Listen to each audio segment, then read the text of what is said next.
moving on from this, we are going to talk about Italy, which experienced a general strike 2 days ago where every single union, or many unions in the country, including most importantly the dock workers union, came out and said that they were going to do a mass action, mass mobilization, and a general strike because of the administration's inability to address Israel's unlimited violence. They had also presented in the past that they would stop all of the actions in the ports, stop all commerce altogether if the flotilla, which also had some of their rank and file members on it, the Gaza humanitarian flotilla that I covered yesterday that was shot at by Israeli drone strikes, if they were harmed, if they were stopped, that they would shut off the Italian ports. They would stop commerce altogether. Okay, an expression of solidarity, another recognition for Americans as to why labor union power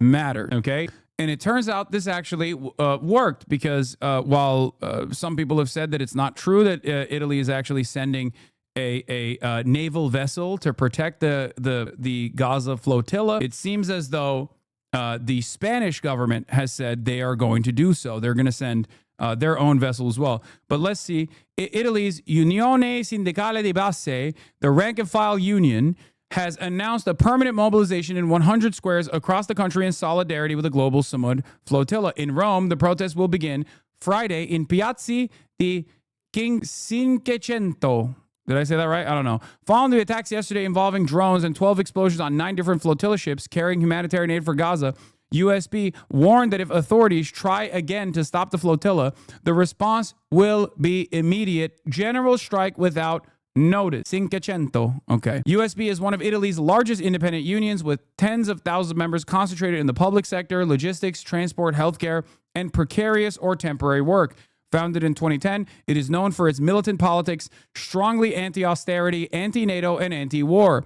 It has led strikes against privatization, labor precarity, and international wars. On the 22nd of December, USB led Gaza solidarity strikes that shut down ports and transport hubs across Italy. Its new call raises the stakes. Organized labor is now threatening nationwide walkouts to defend the flotilla's right to sail. Amazing. This is why organizations matter. This is why labor organizing matters. Okay. Now, the Spanish government is also taking note. Tomorrow, a maritime action ship will set sail from Cartagena, equipped in case it is necessary to assist the flotilla or carry out some type of rescue. It is, I will say, it does give me a sense of shame to see what our corporate captured labor unions are doing in the face of this kind of in the face of this kind of labor action that is an absolute necessity. Like I've said before, the people united will never be defeated. Okay? There are more of us than they are of them. Okay? This guy said, they're just Hamas. What do real Italians think? Okay, this is a 29-month subscriber. Good one. Yeah. The entire rank and file of like one of Italy's largest labor unions is actually Hamas. They're all Hamas as well. Macron under pressure from his rival Mélenchon to stand up for the security of the flotilla in Gaza. Italy is stepping in to protect the flotilla threatened by the genocide army. What is France doing? 4 of whose deputies are on board to break the Gaza blockade. Who is Macron afraid of? Jean-Luc Mélenchon, my goat, says the truth once again. This kind of domestic pressure is exactly what matters right now, by the way. I wish that we had some kind of opposition party in the fucking United States of America that could constantly shit on Donald Trump in a similar vein, even for pure partisan politics. But of course, we don't have that here in this goddamn country because everyone is fucking stupid and cowardly. Oh, let's take a look. Defense Minister says a Navy frigate has been sent to assist a flotilla carrying aid to Gaza. The flotilla is reported to have come under drone attack off the coast of Crete. The people on board posted this on social media. The global Samud flotilla said more than a dozen explosions were heard around the flotilla as it sailed off Greece late on Tuesday, with damage caused by unidentified objects dropped on deck. Some of those on board recorded messages. Here's one of them. We just heard another attack right now. We know of 5 vessels that have been attacked by a bomb. You can clearly hear it, and again another bomb was released. We do not know which vessel it is at this very moment. Raise the alarm. We are in international waters carrying only humanitarian aid. We have no weapons. We pose no threat to anyone. The Greek Coast Guard says a European Union Borders Agency patrol boat had approached one vessel and saw no evidence of damage. But let's speak now to Dr. James Smith, a British A&E doctor who, as part of the flotilla crew, had to return back to the UK. Like, think about, dude, look at the discontent and the action that these countries are taking right now. And then look at what we are predisposed with in the United States of America. They recognize what Israel is doing. They are demonstrating against Israel, and they're demonstrating to protect people who are taking action against Israel. Meanwhile, here in the United States of America, even though there are American citizens on those humanitarian aid ships that are seeking to go through the Israeli blockade, the unjustifiable Israeli blockade, okay, they have journalists on those ships as well. They have humanitarian aid that they want to directly deliver to the people of Gaza, okay, while they are being genocided by the Israeli state. What are Americans worried about? Fucking Jimmy Kimmel. Now, I'm not going to say that it's not a significant attempt by the administration to quash any sort of fucking political dissent, to try and force the FCC, or to try and get the FCC to force these corporations to stop running Jimmy Kimmel because of the Republican distaste for Jimmy Kimmel's commentary. Okay? That is significant. It's a significant erosion of the First Amendment. But make no mistake, we are still busy with silly shit, okay? We're still busy with silly shit. We're still busy with silly shit in a country that is perhaps most responsible for Israel's continued genocide. It's our money that is going over there to kill those children. It's our tax dollar. It's the weapons that we develop and design that Israel is using on the population. I'm with you, dog, but you were on Kimmel for 3 days also. Man, that's the reason why I was on it, is because any kind of encroachment against the First Amendment is a obvious fucking problem. Do you not understand? That's why I'm saying it's not insignificant. It is not insignificant that Jimmy Kimmel was taken off the air due to direct pressure and threats by the FCC. That is still an erosion of American liberties, okay? And even then, what did I say? I kept bringing the conversation back to the other attempts by the administration to successfully undermine free speech from the point of immigrant enforcement. To come to me and act as though I do not recognize this reality is so fucking stupid. Jesus Christ. I mean, here it is. In the aftermath of the Jimmy Kimmel situation, I said, Jimmy Kimmel's return to air is a step in the right direction. It is a reminder that Trump and his policies around stopping political dissent is not as popular as this website would have you believe.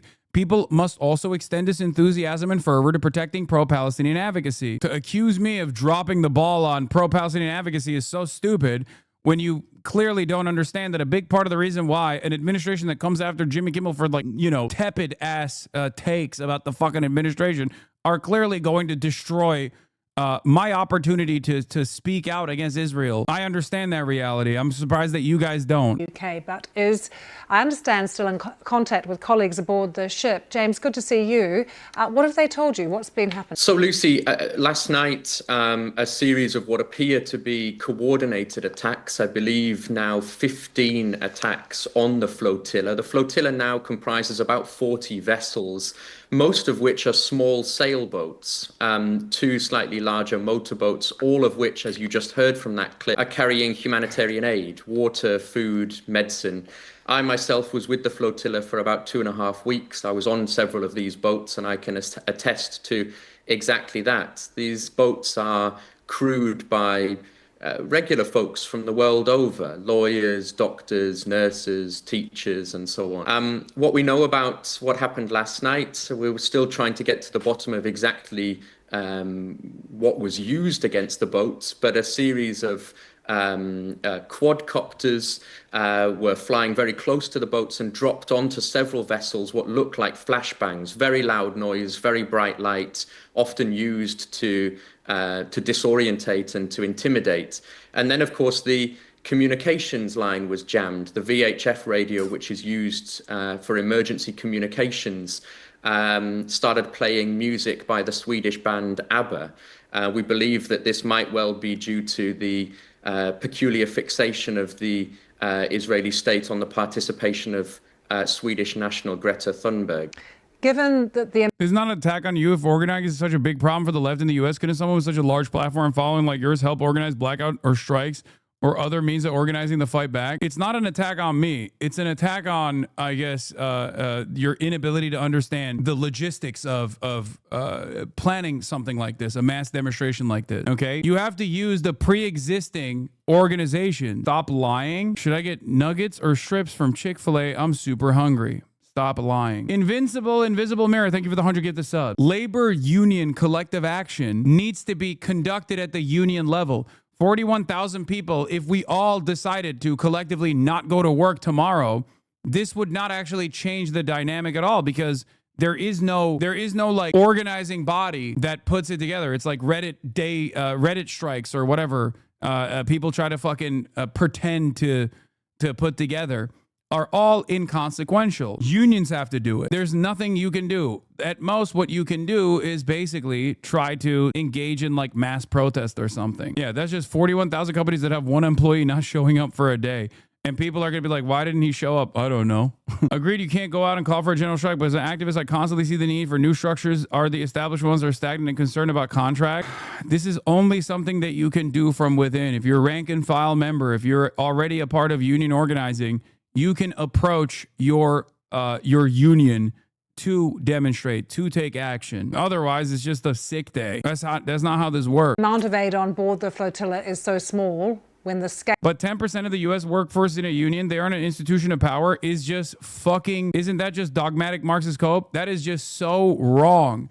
One singular sector, one singular union, the Longshoremen's Union, could literally destroy the American economy. The Teamsters could completely shut down all logistics in this country. You are wrong. It doesn't have to be all unions. One union could completely shut down the economy. One union. Are you kidding me? That's the reason why it's illegal for many of these unions to even engage in work stoppages. It is the only power that they have. Work stoppage is the only power that a labor union has to make the companies meet their very reasonable fucking demand. Even the mere threat of a work stoppage is enough for the administration to come in and be like, we gotta listen to what they're saying. We can't have this happen. That is the reason why America has so many anti-union provisions, anti-labor provisions in their own rules, in their rule book. Yeah, a lot of U.S. unions can't strike without breaking contract. The UPS union is one of them. I used to work for it. I know.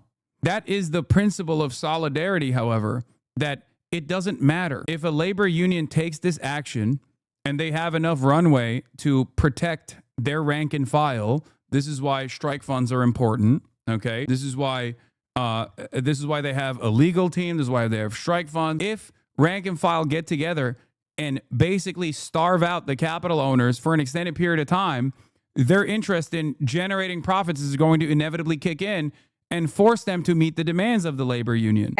Need is so large, James. What was your motivation for being on board, for being part of the flotilla? We're all unemployed. He doesn't need to worry about union. Wait, what? We can do it with this community. Let's do something similar with your community. Oh, this is one of the unfortunate consequences of having children in this audience, as well as adults that are union members in this audience. Look, I mean, I don't think that anyone on the flotilla feels that the amount of aid will make a significant dent on the material conditions. This is a population.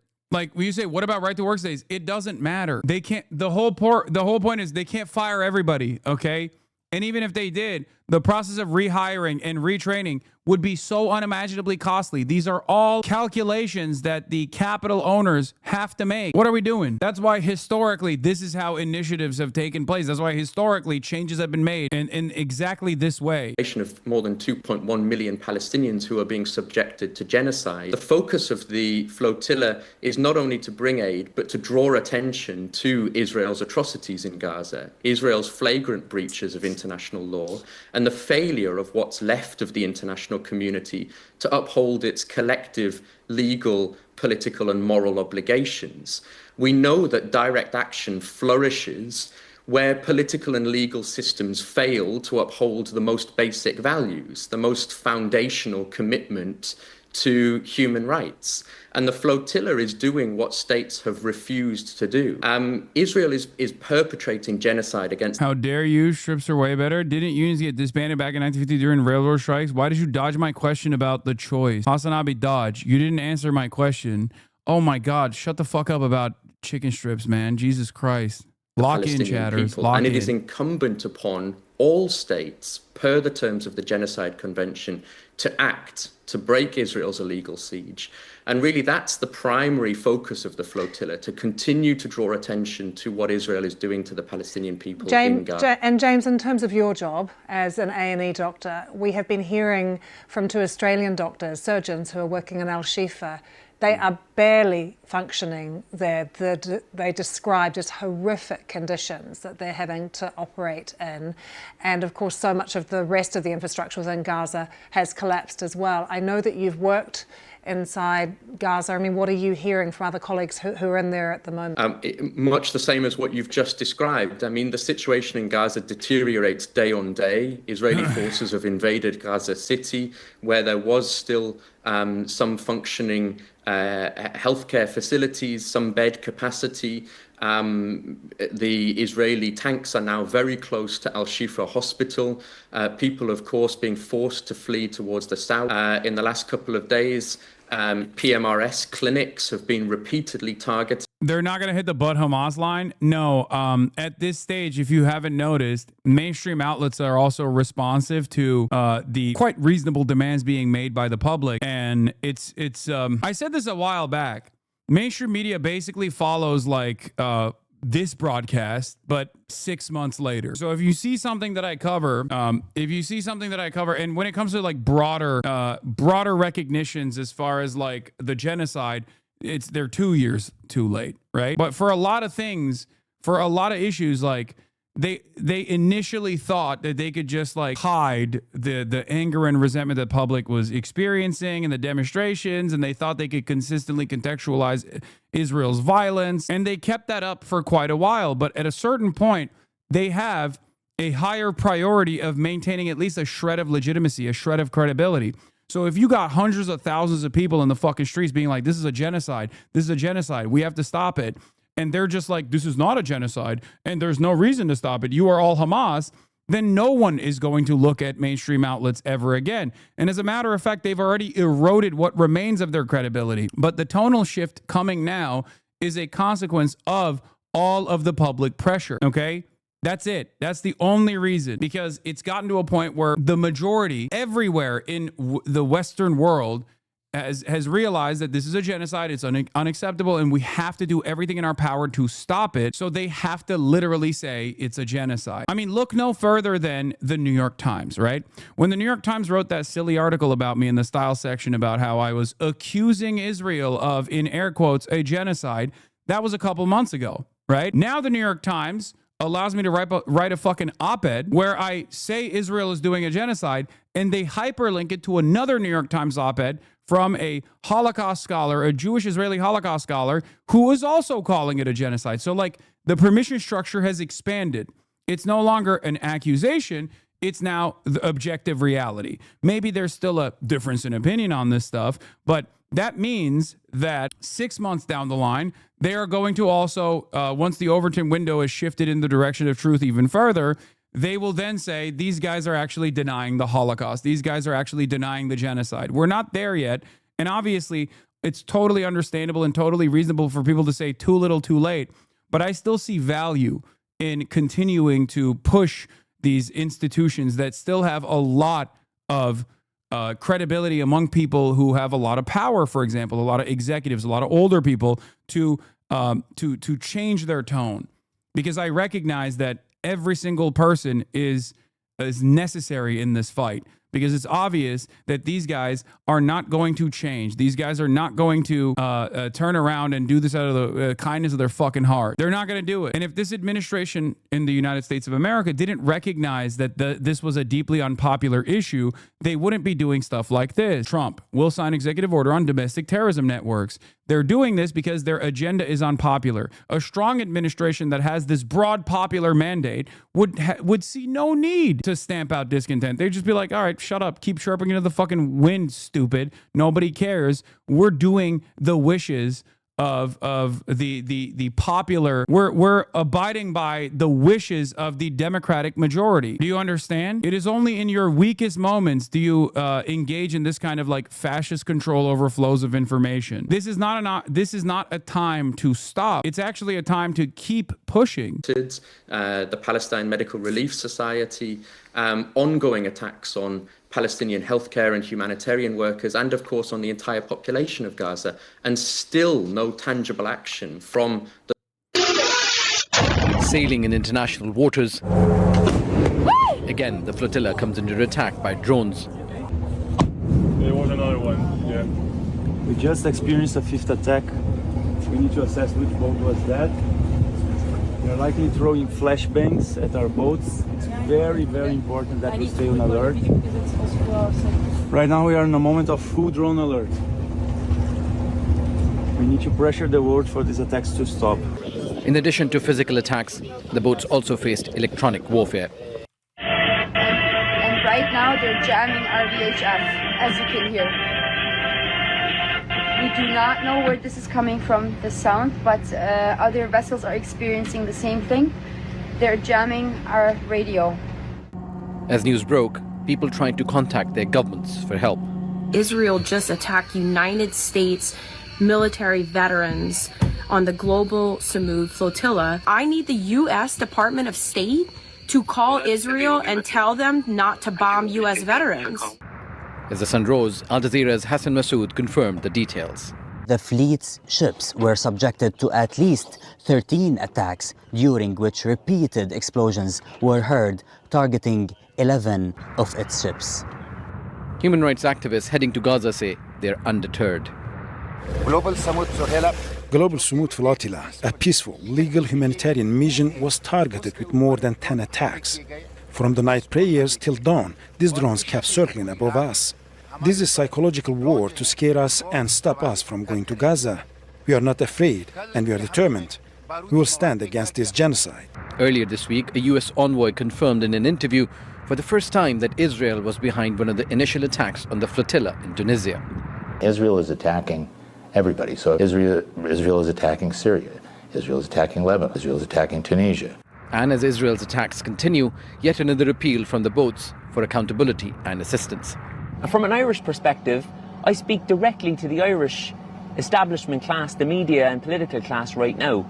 If anything happens to me or any of the other 21 Irish participants on this flotilla, we hold you responsible. I think I speak for everyone on this flotilla. We don't want to die. We don't want to be murdered. In the last week, Greek protesters have called on their government to cut ties with Israel. In Italy, thousands went on strike in a show of solidarity with Palestinians in Gaza. I'm telling you, man, they can't keep this up. It's going to get to a point where they have to make another consideration. They have to recalculate. Do we just erode all notion of liberal democracy and recognize that we are a fascist authoritarian government? And this is the same for every single country. Or do we actually listen to the totally reasonable and totally just demands being made by the majority population? This is why I keep repeating over and over again. This is the strongest we have ever been, okay? This is the strongest we have ever been. That is precisely the reason why these governments are trying to actively make people fearful of demonstrating, okay? I hear you, but despite this, it keeps happening. Okay, but it doesn't matter because a year ago, you would have never expected actual European countries to not only recognize the state of Palestine, which is, again, conditional, it's symbolic, it's bullshit for the most part, but also simultaneously fucking send naval vessels to protect a mass mobilization of humanitarian workers that are trying to cut through the unjustifiable Israeli blockade at a time when they're continuing to do genocide to the Palestinian population. That didn't happen out of nowhere. It takes time. I totally understand that as human beings, okay, we have a finite amount of time on this earth, and therefore we have a very narrow understanding of what it takes for change to be implemented. But these things do have the capacity to move very fast, and it's happening in ways that I even did not foresee. It's happening faster than I thought it was going to happen. You have to have patience in the face of unimaginable cruelty. There is no other way, okay? There is no fucking other way. Israel has already lost the battle as far as global recognition. It will never be seen as anything but a pariah state ever again. As I kept repeating over and over again, especially over the course of the past couple of months, I said, this is the most popular Israel will be today, and tomorrow Israel will be even less popular, okay? And the day after, it will be even less popular. And as long as discontent keeps growing, as long as people realize that this is unjustifiable, that they stay strong, they stay resilient, and they have to, for the people, for the sake of the people of Palestine, for those who have been martyred, to honor them, and for those who are still alive, to make sure that their lives are preserved. You have to keep doing this. For many of you, you have only recognized the cruelty of the Israeli state after October 7th. So for you, you look at this and you don't understand what things used to look like a decade prior. You have no understanding of that. So for you, you're like, what the fuck's going on? I totally understand why you feel the way that you do. But if you were around for the past 10, 20 years